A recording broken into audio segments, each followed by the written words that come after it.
Haşayda oldu To'xtab turing, gapni. tosh tashlayman men shu yerga. Tosh tashlayman. Boshqa haşaylardi. Yo'q. Bundan boti giyib kelish kerak. Endi qaydan bilay, ba'zi shuni.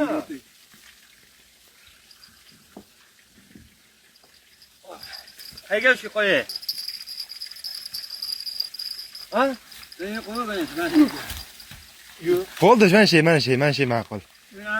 Haşayda oldu gapni. Bu. Qani ha bo'ldi, bob. Yana jin deyapsan, ha, bo'ldi, bob. Akang endi ham tog'a cho'kmasdan. Cho'kmasdan ipni ushlang siz. Yo'q, to'xta.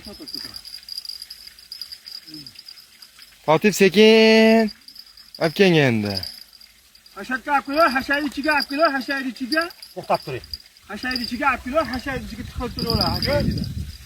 Jeb nimasiga tiqib qo'lingdan unaqasiga. Qo'ling tiqib ekovga. Kirmayapti qo'lim. Ya ochgin-da, ana turib boshmanlarni orasida ola. Sekin, shashmang endi, sekin. Haşakka tashar, haşayni ichiga ot.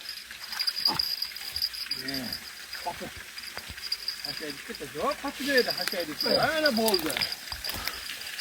Bu, ya şu yeloradi bu. Mana ochyapman.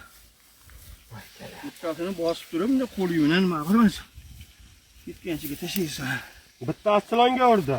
Ha. Bittasi yem.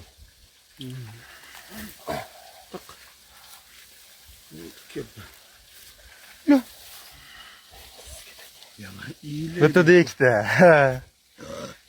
O'tgan safar ham ikkita olibdi, sheyda. Shaydan olganmi? Ha, bitta katta, bitta kichkina. Bittasi xuddi shunaqa bitta. Kichkinasi shuncha. Necha kilodan bor? 1 kilodan chiqam? Chiqadi.